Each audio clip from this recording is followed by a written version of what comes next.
The Philippines is where the bounty and beauty of nature seemingly resemble paradise. With over 7,000 islands, we are spoiled with breathtaking views and adventure. With the coming of the scorching heat, we take you to one of the most famous beaching and surfing haven in the country, where nature's beauty is given the pampering it deserves.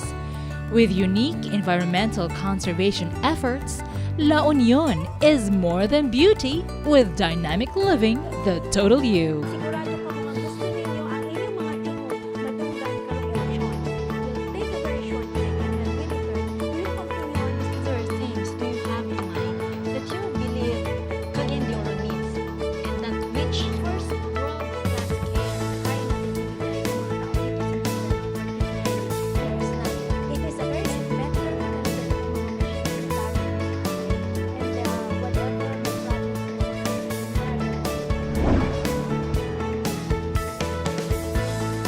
Welcome to Dynamic Living the Total You with our episode La Union, More Than Beauty. At saka ngayon naman, kakausapin natin yung ating dalawang magaganda at bata pang mga kababaihan, ladies, no? Beautiful ladies at that. We have actually Miss Camille Pilar. She's the owner of Clean Beach Company. Welcome to Dynamic Living, Miss Camille. Welcome. Thank you. Okay, and of course, she will be joined by Miss Cristina Antonio, Miss Tina for short, who is also with the LU Soul. Magandang araw sa iyo. Thank you for inviting me and Camille. Yeah, heto sa website niyo nakasulat doon na a local beach community working together to protect the fifth longest coastline of the country. Bakit kayo napasali sa ganitong endeavor, Miss Tina? Actually, when bumalik po kami dito sa La Union, one of the things that we really love is the ocean and nature. And regardless po if we're 60 or 10, all of us, we realize na we really like nature, whether we're surfers or we're just business owners. Dun yung kabuhayan namin. So, for La Union Soul, there is no organization for La Union Soul. It's more of a movement, a heart, a soul. That a goal that we want to keep La Union shoreline alive. And actually, As you mentioned, so La Union, we are part of the Philippine shoreline, which is the fifth longest in the world. So yung buong shoreline ng Philippines, yung nabibilang sa ranking ng longest shorelines. And that is something worth protecting. Okay, so both of you, you're very young and yet you have established yourselves as part of this advocacy, di ba? Pero matanong ko din naman, mauna ko muna si Miss Camille. Yes. Miss Camille, dayuhan ka lang sa La Union, right? Yes. Hindi ka katutubong La Union and you chose to be here. So can you please tell us muna about your Clean Beach Coffee Company? Okay. So I was born in Cebu. Doon ako nag-aral at lumaki. And then I worked and studied in Manila. And then I learned how to surf in 2013. So my love story with La Union really begins with surfing. So I started surfing in 2013, and by 2014, the next year, I uprooted myself from the city and moved here. With no clear plan to become an environmentalist or a business owner. I just wanted a different setting. Gusto ko lang ng mas simpleng buhay na malapit sa dagat at ang kanyang magagandang alon na gustong-gusto kong sinasakyan. Masaya po talaga kasi yung surfing na ipapakita niya sa'yo na pwede palang mamuhay ng mas simple at mas totoo. Dahil doon, nakilala ko yung mga taong tulad ni Tina na nagmamahal din sa kalikasan, and then together it happened naturally, organically lang na nagtulungan kami in different projects to preserve the cleanliness and the orderliness of our beachfront. So kailan ito nag-start talaga yung LU Soul? Nag-start po siya ng 2016. So in other words, Miss Tina, noong 2016, she was here in 2013. 2014. And then, ikaw naman, you came here 2015. 2015. So, para bang pinagtagpo kayo ng tadhana Yes. na magkasama kayo 2014, 2015, then 2016, you had the LU Soul. Yes. So, sino-sino ang mga members nito? Or who are the other people who belong to the same advocacy? Actually, everyone here and who has the initiative to take care of the environment is part of it. Wala talaga kaming registration or like membership fees or anything. I think you're part of LU Soul, or you have LU Soul when you talk about it, when you live it, when you spread the message on social media, because we believe in the power of yung voice of everyone. And regardless of kung ikaw po ay high school student or housewife, meron kang influence. And that's why we do events like Earth Day, targeting mostly mga consumers or mga housewives and their children. So, you have spread your advocacy not just inside this area, but outside also. Yes. Because one thing that really struck me upon moving here was that yung mga locals dito, yung community of local surfers, local fishermen, and yung mga local business owners, meron na talaga silang kusa sa pangangalaga sa kalikasan. So that was what inspired me to also like, hey, it's possible to do these things. Like one, we must mention the La Union Surfers Club or the LUSC. Ito yung grupo ng mga surf instructor na sila din yung nagli-lead ng beach cleanups every week. Na dito ko lang sa La Union nakita yon. Sa iba-ibang surf spot dati na napuntahan ko, parang sa La Union ko unang nakita na yung mga surfers mismo yung may initiative na magpulot ng basura from the shoreline.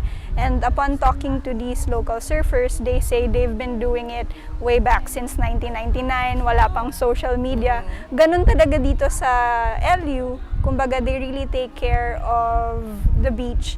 And then we also work together with Kurma and Sifcare and Link and all these organizations who are working for the same thing. Like, lahat kami gusto namin iisa lang na And then mapanatiling- eventually, Miss Camille, you have the Clean Beach Coffee Company. Yes. Diba? Parang as an offshoot of your transfer here Yes. and of being so actively involved here, you developed your own brand of business also. Can you please tell us about it?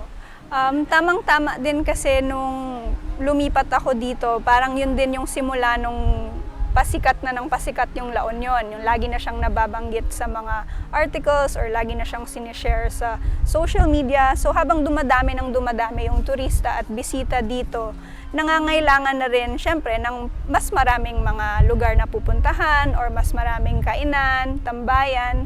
At nagkaroon ng business opportunity for me to open my own shop last year, and I wanted it to become something more. Like, it's not just another business. Kasi there is no greater platform, I believe, to share this advocacy than if you become the example for other establishments and Is for this the the first one customers. here in La Union, Miss Tina? Yung kagaya ng concept na ginawa niya, yung kanyang Clean Beach Coffee niya? Or are the other establishments here also have similar concepts as she has? Perhaps we are the first ones to be really upfront and vocal about it, but I know that other establishments in the past, sila din, may care din naman talaga sila sa beach. Pero kami talaga, from the start, we sought out ways to refuse single-use plastic. Kaya hindi kami gumagamit ng mga plastic straws. Tas yung coffee shop namin, walang to-go cup. When you think of a coffee shop, mostly ang una mong to-go yan, di ba? Gustong-gusto mo yan, bit-bit mo yan, ipopost mo pa yan sa Instagram. But that is actually one of the leading causes of plastic pollution. You only drink or you only use that cup for less than 20 minutes and then you throw it away, and even when you die, that cup will not disintegrate. It's still there. So yung inyong concept is you have to bring your own. We encourage something, people or to you also have bring their own. tumblers like this. Oh, yes, one, we really want to reinforce a culture of reusables. Kumbaga, ito naman din yung ginagamit at ginagawa ng mga parents at grandparents natin in the past. So, kumbaga, binabalik lang namin sa uso yung ganong klaseng habit na magdala tayo ng sarili nating jug, magdala tayo ng sarili nating tumbler. And to reinforce this is we reward people who bring their own tumblers with a 10 peso discount. And every time you come back, so laging mas na, di ba, Mas mura. Oo. Meron kayo yung P for trash. Ano yun? We also have beach baskets in the shop where you can borrow it, and then imbis na nagsa-sunbathing or nagsusuroy-suroy ka lang sa beach, you can actually spend your time picking up trash. And when you return the basket to us, we give you a free glass of our house blend iced tea. Wow, amazing. So kumbaga, nagpulot ka, so para mas refresh ka naman pagbalik mo, may iced tea ka. So we should do that after this, Why di ba, not? Miss Tina, di ba? We should walk the talk, di ba? So kung ito yung ano natin, di ganun ang gagawin natin. What about the people who come here? Like tourists, di ba? When they come here and then you impose or implement that one, what is the perception or reaction of your guests here? Let's start with you, Miss Camille. I'm happy to say that so far we've seen like really great results, that it's a conversation starter. And then we've seen people return and yun na nga, may sarili na silang cup o kaya may sarili na silang straw na nagsisimula pa lang siya. So kung hindi pa ganun kadami, pero at least nakikita namin na nagsisimula na. And even other establishments in San Juan, La Union have also started offering their own incentives and also selling and using bamboo straws instead of plastic. So these are bamboo straws. Can you please show that to our viewers? No? So this one. So ibig sabihin, when you buy your products here and you need a straw, this is the straw that you will need to buy. And this is reusable. Yes. So how do you clean this? Just Just like wash with any, water. you can wash it the way you wash your dishes and your cups. But it's also important, if it's the first time that you will be using a bamboo straw, to just boil it or like soak it in warm water. And some people add baking soda or vinegar, pero like just the first time to disinfect it. And then we also have cleaning brushes for the straws. Pero madali lang naman siya. It's all about learning a new habit lang talaga. Nasanay na kasi tayo na masyadong madali kumuha ng straw at itapon. At wala na, hindi mo naiisipin. Pero actually, it's very harmful. Okay. Miss Nina, what are the programs or activities that you have in LU Seoul? Actually, it's from events to small events like this to actually guerrilla environmental like events inside the palenques themselves. But a lot of them are organized through social media. So a lot of what LU Seoul does really is connecting people. For example, we might not be the muscle for a certain event, but there's a way for us to connect people. For example, we work with the plastic solution. They do eco bricks, and they're from Manila. So the plastic solution was parang conceptualized by Circle Hostel, and here we liaison with them and connect them with the other groups here. For example, Kurma or Feed Inc., which is more of the tree planting, because beside the plastic solution, they also work with the ATAS in Zambales. So that's why yung aming influence is not just here, but around the Philippines, because we try to connect with each other. Because at the end of the day, La Union is La Union, but at the end of the day, when it comes to the environment, we're all connected. And we experience climate change first here in the coastline. But if our brothers and sisters from Baguio actually plant more trees, or in Zambales plant more trees, mas malalesen yung impact sa amin. And it also protects them from the big hurricanes. Kasi yun nga, that's the interesting thing about the environment, that we are connected, and we forget that because we're individuals. That's why this is how we work in La Union Seoul. We work with groups already working advocacies, we give them meat. If they need us to do something here in La Union, we do it. If we need to connect with someone in Zambales, we do that. If we need to Have you been invited to conduct forum or for in other places outside of Region 1? And should our viewers, would be interested, for example, you're in Region 1, and if those who are watching Dynamic Living, feels that they would want to invite you so that they would be guided also. You have already let's say, the expertise to be able to, disseminate what you have believed in helping the environment. How do they do that? It's as simple as a Facebook message for us, messenger, or a text message or an email, similar to how you contacted us. You have, diba? Instagram or Facebook, so they can get in touch with us through the social media platform and through our emails. What was the greatest challenge that you had, both of you, in terms of, pushing for your advocacies? Let's start with Miss Camille. For me, I think at the start, it will really feel like you're talking to a wall. Like, it will feel like no one's listening, or sometimes you have good intentions and it will be misinterpreted. Like, they will think na, nagpapasikat lang yan, ganon. But you really just have to grin and bear it. Kumbaga, patuloy-tuloy lang. And then eventually, people will follow. Yung initial resistance nawawala din. Lalo na dito, hindi nga kami taga dito, dayuhan kami, hindi kami Ilocano. Pero pag patuloy-tuloy lang namin gagawin at mapapakita na para sa inyo to, mahal na mahal namin yung LU kahit hindi kami taga LU, pero gusto namin siyang pangalagaan, kaya namin siya ginagawa. What about you, Miss Tina?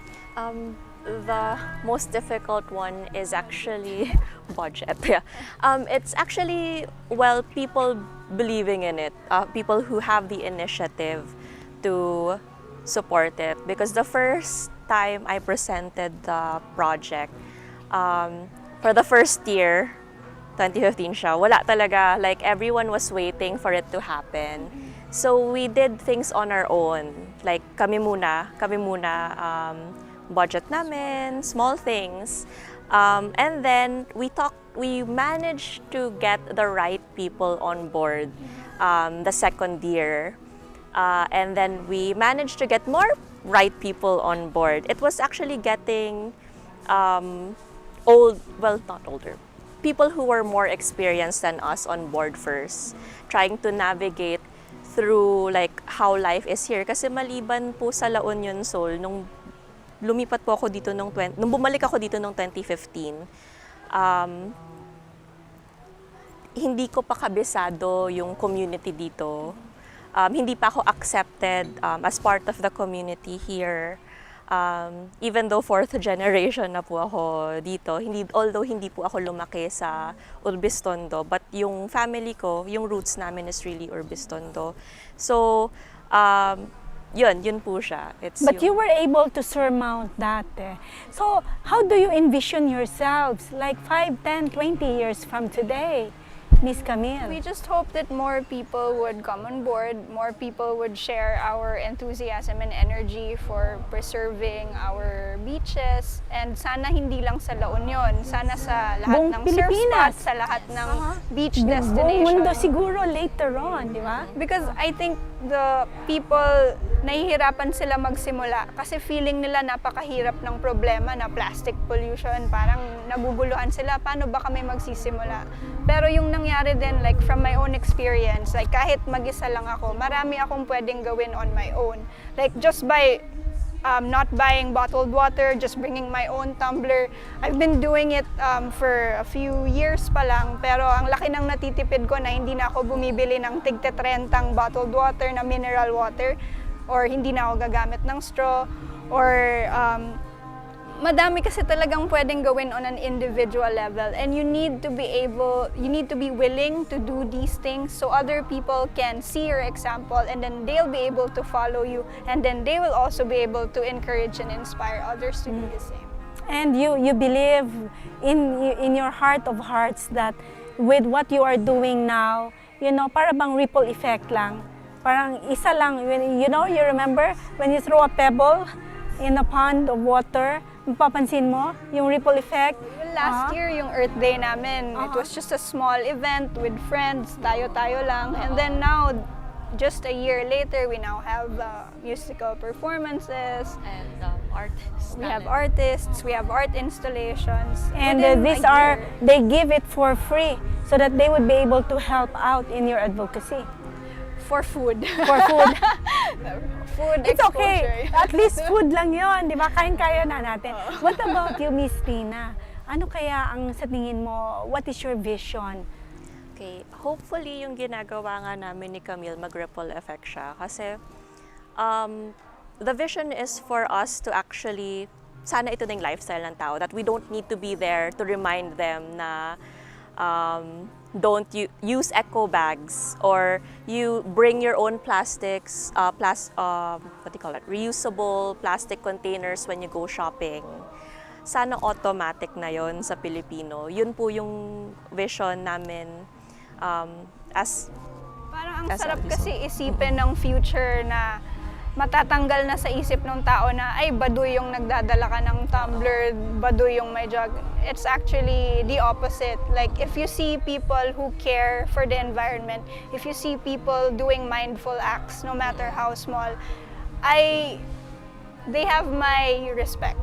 Mas na-attract ako sa mga taong ganon kasi pinapakita nilang may malasakit sila. And that is very, very cool. Actually, we are one with you. Like in the media, in our media outfit, we are one with you, helping environment, creating an environment that will be, for the future generations of our children and grandchildren, that they would be able to see that and feel that nature has been taken care of, di ba? So yun yung ating target. What is your message of hope now to our viewers, Miss Camille?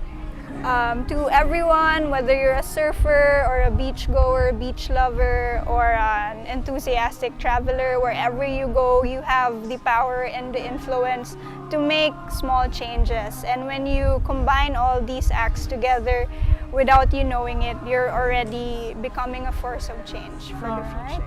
What about you, Miss Tina? Okay. You don't really need to go to La Union or Zambales to volunteer. It all starts within you, at home. And it's as simple as not using straws or opting for strawless. It is as easy as using an eco bag, using Tupperware when you buy your meat, or talking about this with your friends or on social media, sharing that message. Because right now, the problem is really awareness of the effects of what we're doing to the environment. Actually, we can already, feel the effects. Di ba? Yung mga bagyong yan, yung mga baha na yan, lahat ng yan, we are already feeling the effects of that. But for you young people, to be able to, have it in your hearts and your minds to create a difference means something already. Thank you so much for gracing our show. We hope and we look forward that our viewers, our listeners would be able to imbibe also the culture that you would want them to have, which is to take care of their environment. Thank you so much. Yeah, thank you. Thank you.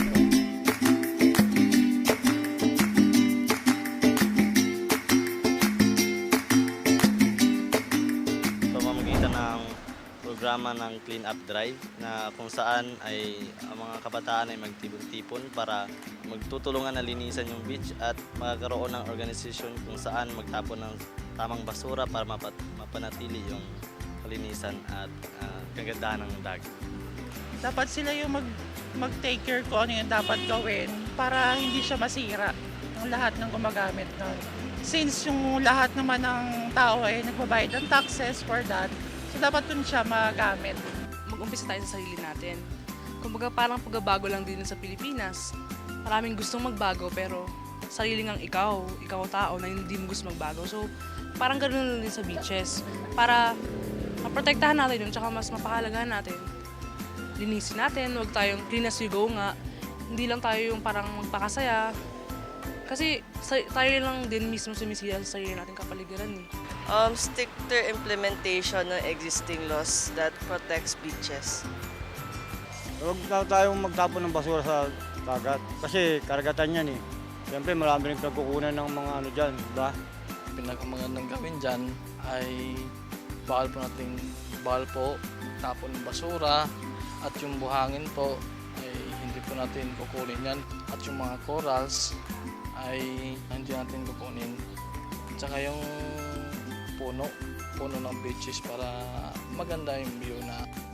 To end your needs and not reach first world class care.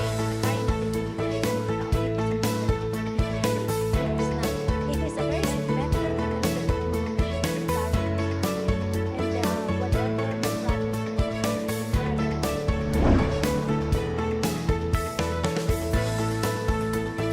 the Dynamic Living, the Total You, is very much honored to be here in La Union, to be able to feature what they have, because La Union is more than beauty by itself. They have the heart and the sense to care for their natural resources. And I am very much honored to be joined here this evening or today by Mr. Toby Tamayo. He is the pioneer proponent of the conservation program, Program Development Officer of SIFCare. Magandang araw po sa inyo, sir. Okay. Okay, and of course, nandito kasama natin si Ma'am Margie Santiago from the San Juan La Union Pawikan Municipal Conservation Coordinator. Okay, so heto po ngayon ang pinag-uusapan po natin, itong mga pawikan na ito, bakit nga ba siya mahalaga? Let's start with sir. First of all, the pawikans are keystone species, meaning their contribution to the ecosystems as far as the marine ecosystem is vital. They control the population of jellyfish. They eat the jellyfish. They eat as much as 10 kilos of jellyfish per day. For one of them? For one. One mother. Now, so it means when you have more jellyfish, they will compete with all of the other marine species. Now, and if you have jellyfish, you cannot swim into. Yes, that's true. You'd be afraid. You'll be afraid for sure. So, and then another one, the most vital contribution is the sea grasses in the ocean needs to be cultivated regularly. And it's the pawikan who does it. And in this sea grasses is where the fingerlings, the baby marine species, would be able to thrive. So ang the ganda oxygen naman, is there. Yeah. So ang ganda ng kanilang role sa atin, ano. Pero para bang napansin natin, Miss Margie, it has only come to the attention, no? Para bang it has, taken up front pages now in our awareness, no, about the importance of the pawikans. Bakit nga po ba nung araw parang binabaliwala natin sila at hindi natin sila binibigyan ng kahalagahan? Ang alam natin kasi noon, ma'am, parang wala lang silang silbi dito sa tabing dagat. Parang kakainin yung mga itlog nila, then balang araw mag-iitlog na naman uli. But it came through yung mga awareness namin doon. Since 2012, nagkaroon po kami ng MOA signing with DNR, with SIFCare, with DOT, and Holcim, which is the cement factory in San Juan La Union. And it came through that we signed that ordinance, that signed MOA, plus an ordinance that to support and strengthen that law regarding to preserve and conserve pawikan. So nung na-sign po into a memorandum ito at nagkaroon ng local government unit support to Sir Toby, how did it feel na it has been your advocacy to be able to help these pawikans? Yes, siyempre, it started to flourish. Definitely, we could see lessening as far as poaching, and many of the poachers became our partners and volunteers, which was the turning point. Plus, getting the support of the LGUs, the support of the main municipality, the mayor, the late mayor of San Juan was the one who actually got it started. And it's now continuing. Now, and also we had the support of the Sangguniang Panlalawigan. Bayan and no, our town mainly. And now it's already provincial. Okay. Now, heto po ba ang inyong scope of services? Let's start with pawikan conservation, no? Anong scope of services niyo po ay ano po ito? Ang scope of services namin is just to coordinate and with the different agencies that is inclined with pawikan, and the LGU made a point that she will give a reward to those who can Fine. find an egg Or nest. or nest, and even the pawikan itself to give an incentive for them. Incentive Wow. for them. Now So- we have like part of our Program we have mamaya, the opo. barangay officials of Bacnotan, coastal barangays are here with us. Yes. And we didn't, in San Juan, initially the first 2 years, we didn't get the type of support because simply the pawikon was a means as an income, or the fisherman will look at it as a catch. Kumbaga nahuli nila sa dagat yan eh. So kanila yon, Oo. and they can do with it Yes, they whatever will they sell want. it, they Oh. will can whatever. But today, no, it's not like that. So here in Bacnotan, which is the new frontier for our conservation efforts, the support of the mayor and the barangay officials is so warm. I mean, they welcome this effort. So this will take off quicker, you know. What are the identified beaches or coastlines po wherein we would be able to really see and parang hitik na hitik sila ng pawikan? Okay, we started in San Juan. Yeah. From Then, barangay of Bistondo. yes. Then it came to Paniksikan, then in the barangay of Sertobi in Ilinorte, then it came to Tabuk. So medyo malaki-laki na rin at malawak The na whole kayo coast, po. the whole coast coast na. of San Juan. The whole But coast the whole po. coast of San Juan connects northward to Bacnotan. Now, Bacnotan has a larger coastline. And there are places here that are marine protected zones. So there has been sightings here for a long time. But you see, on our side, we had our hands tied by in the beginning. But now, because the awareness has become such that if you don't have a conservation program, especially with the pawikan, then you're kind of at a loss. Sayang eh. The Opo. opportunity is there to do something really good, and it galvanizes everybody, puts everybody together. This is the beauty of it. How do you ensure that these pawikans are well protected? We'll start with Ma'am Margie. The local government made a fund, allocated a fund to create or to build or establish an pawikan hatchery. It so happened that the place where we're going to establish that hatchery was not safe because some are not even careful about the pawikan. So we made it a point that in the residents of Sertobi, we established the pawikan hatchery there. So We just volunteered it. it's Okay, volunteered, just You just volunteered it, yeah. Yes. And you don't get to see all of this or the hatchlings and everything, Oh. the eggs. Oh yeah, it's accounted for. Every pawikan that is released, even here in Bacnotan recently, there's a witness. We count the number of hatchlings coming out and how many eggs in a nest. These are all the data has to be. So Precise. would you say na for all these years, okay, so how many years na po kayo actively involved with this conservation? Since the signing of the MOA, since 2012, Up to since today. 2012 up to present, we are still involved with the Kayo naman, pawikan Sir Toby. conservation. Started at 2010. So mas nauna 2010. si Sir Toby. Yeah. So ang next na katanungan ko po sa panahon na yon when you started in 2010, 2012, would you say na you have seen an increase in the number of the hatchlings and the pawikans in terms of number now? Yes, ma'am. Definitely. Definitely, ma'am, there's an increase because the poachers are not afraid because whenever they are being caught, then they are penalized.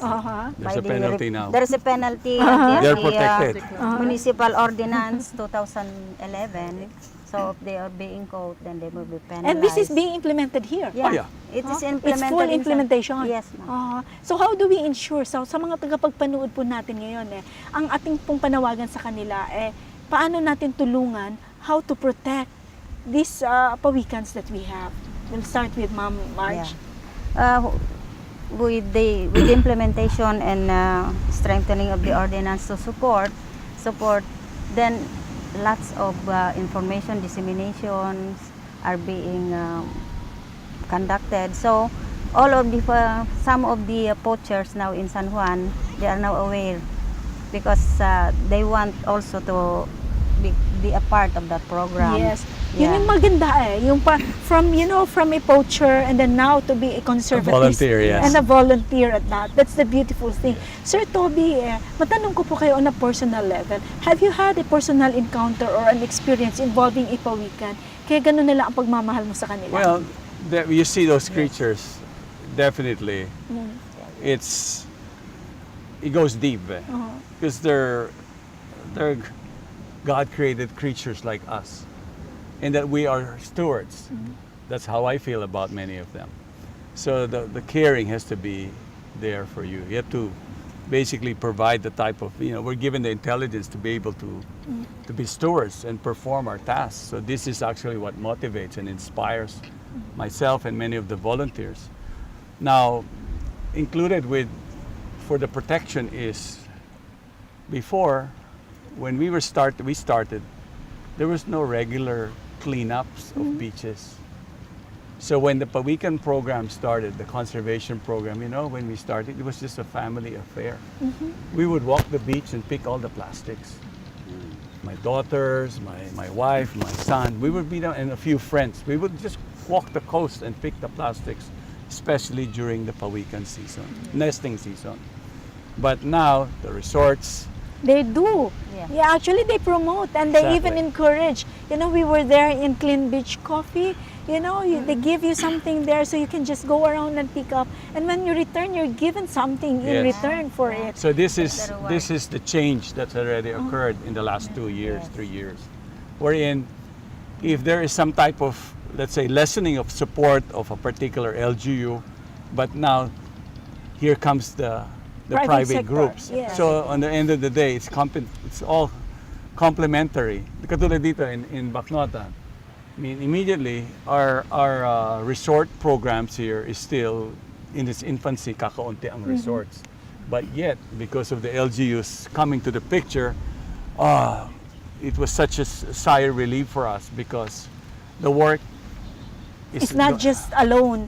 You're not solo in it, in Yes. your fight for their safety, but rather it now becomes It's a stronger with kasi a andyan na partnership. sila lahat. Yes. Thank you so much, Sir Toby and Ma'am Marge. Ma'am Marge, what would you like to tell our viewers? Kasi nga, heto kami sa media, gusto namin tulungan din po kayo na maiparating sa ating mga tagapagpanood, tagapagpakinig sa radio, no? At saka nasa YouTube tayo, nasa Facebook, lahat po ng mga forms of media, we are also there. Para marinig po nila at maramdaman nila na they are also part of your fight against and to protect these pawikans. Ano po ang gusto niyo sabihin sa kanila? Sa mga kababayan ko po na magiging makakarinig o makakapanood po nitong aming interview, na gayahin po ninyo kami dito sa province of La Union, especially in the municipality of San Juan, that we are very much aware. We love the pawikans, so kung gaano po namin sila kamahal, ganun din po sana ang gagawin ninyo. And you will have to strengthen your POs, your NGOs, and especially the local government unit to work hand in hand with the Pawikan Conservation. Ang ibig sabihin niyan, Ma'am Marge, empowerment Yes. for each one. People empowerment. People empowerment. Yes, Sir Toby, ano po yung mensahe ninyo sa atin? Definitely, today I'm actually quite happy, simply because the very support that we are longing for to make this successful, the people are present today. And I know that there has been so many visitors, so many releases, so many people we have met, different position in society, even children. Just seeing the children release the hatchlings. They even come at midnight, because we are conservationists. We're not into this activity for anything except to actually protect the marine turtles, the pawikans. So we follow what is and implement what should be done right. If the pawikan hatchlings needs to be released at midnight, or there's a nest that's hatching at 1 in the morning, then immediately they need to walk the beach to go to the water. We will not stop them. We will give them that protection. Now, for those who have witnessed this, I know how it felt. And this is something that I would want to invite everybody else, taking part and taking care of God's creatures, especially the marine turtle, who helps us so much. It's something that, we should be inspired to do. And I hope that everybody will take part in this program. Yes, thank you so much po. At tandaan po natin, lahat po tayo, we are considered stewards. We are not owners of anything here in this earth. As a matter of fact, we are given the order from above, which is very biblical, that as stewards, we should take care of everything that we are given to manage, to supervise, and to give glory to the Maker of everything that we have. And we are actually very much honored so that we can, in our own small way, make a difference, which these people here are making a difference in this country, conserving and helping those who need their help. Magandang araw po sa ating lahat. Dynamic living, making the best of you. Salamat po. Dynamic living, sharing the faith, we're giving the love and bringing the total you. Pag sinabi ba natin If you have been blessed by this program, share hope and help us continue to bring hope everywhere. Send your donations to South Philippine Union Conference through any of the bank details shown here.